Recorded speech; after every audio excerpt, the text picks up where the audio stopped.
Hello and welcome to episode 2 of FPL Hacks with me, Holly Shand, previewing FPL Game Week 2 and having a look ahead to the best midfield, mid-priced options in the game right now. Now, if you are new to the channel and the new FPL Hacks show, we do have a mini league. The mini league code you'll find in the description of this video with the code and the link to the FPL website, and the winner of that will receive a games console and a copy of the latest FIFA game. Now, to qualify for those prizes, you must like this video and subscribe to the channel. Having a look then for FPL Game Week 2, one of the big news stories in terms of injuries to come out of Game Week 1 is that Ilkay Gundogan has picked up a shoulder injury that's likely to rule him out of Game Week 2. So if you're an owner of Gundogan or you're on another mid-price midfielder that has underwhelmed you in Game Week 1, you may be looking for a potential replacement. Now, the appeal of Gundogan was that he had a great fixture in Game Week 2 with Norwich at home, first home game for Manchester City this season. So it's unfortunate that it looks like he's going to miss out on that game, but I'm going to go through 5 potential options that you could look to replace him with. So my first choice has to be Mason Greenwood at Manchester United. He is playing out of position. He's a midfielder in the FPL game, but he's been playing up front in quite a fluid 4 up front formation for Ole Gunnar Solskjaer. He's the leading man in that attack, and if you look at his performance against Leeds United, he really impressed. Obviously, he's got his goal and he picked up a bonus point as well. 3 shots, 1 chance created as well. Now, you may be wondering why I've chosen Greenwood from this Manchester United attack and not Paul Pogba. The thing with Pogba is that he's been very inconsistent. So even though he got 4 assists in Game Week 1, which was a spectacular performance, he only managed 3 assists over the whole course of last season. So with the transfer window open as well, I'd like to see a little bit more consistency from Pogba over a few weeks before considering him seriously as a proper fantasy asset that we can invest in. But if we look at Greenwood, he got 90 minutes in this game, which is great, and we saw Martial come on as a substitute.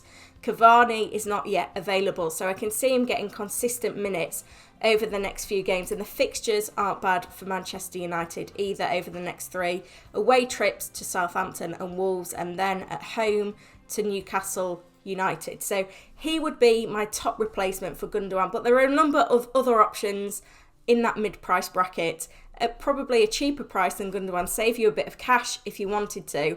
And my second option is Ismaila Sarr at Watford. He gave Aston Villa's left back Matt Targett the absolute runaround in the first half of this game, so much so that Dean Smith chose to substitute Targett at half time. He looked so creative and, really threatening. 3 goals and 4 chances created. Really impressive numbers. Obviously, he got his goal, 2 bonus points, and he played the full 90 minutes as well. He's going to be a big player this season. He got 5 goals and 7 assists 2 seasons ago when Watford were in the Premier League, and, he's come on since then. So I think Watford have done well to keep hold of him, and the fixtures look okay as well. It's Brighton away up next, then it's Spurs away, and then we've got Wolves at home for him. Now, I think the side that really provided the most entertainment in Game Week 1 were West Ham, and side Benrahma at 6 million also looks like he could be a bargain for our fantasy midfields. West Ham had 18 shots in that game, more than any other team in Game Week 1. Benrahma was on 3 of those shots, obviously got his goal, created a chance which led to an assist as well, and he scooped up 2 bonus points. Now, incidentally, Mikel Antonio missed a penalty for West Ham. Benrahma has got an excellent penalty record, so I wouldn't be surprised if David Moyes put him on penalty duty for the next one as well, which could be a great source of fantasy points. Now, West Ham in that game had an XG of 3.78, which was higher than any other side as well. Benrahma playing 87 minutes as well was encouraging. He did come alive in that second half. Moyes gave him plenty of minutes, so that's encouraging that he can keep his spot in this team, because obviously there are options.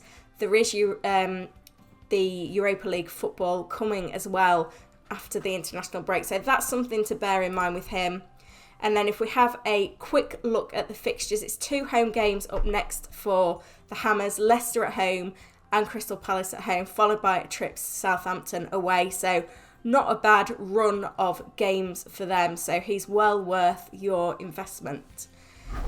Now, another man that impressed me in game week 1 was Adama Traore. He looked to be the leading light in this Wolves side at the moment. He had 6 shots, which was more than any other player in the Premier League in game week 1. One very good chance that he put just wide of the post. So I can sense that goals are coming for Traore. He also created a chance as well. And it was fantastic to see him playing 90 minutes because he has been quite injury prone over the last few seasons and has seen his minutes managed, but I think he's going to be a key player for Wolves this season. Now, the next 2 fixtures are tricky, but they are both home games. Spurs at home and Manchester United away at home before an away trip to Watford. So he's another one to keep your eye on. Now, my final pick, I'm going back to Manchester City for that home game against Norwich, and it was Jack Grealish at 8 million.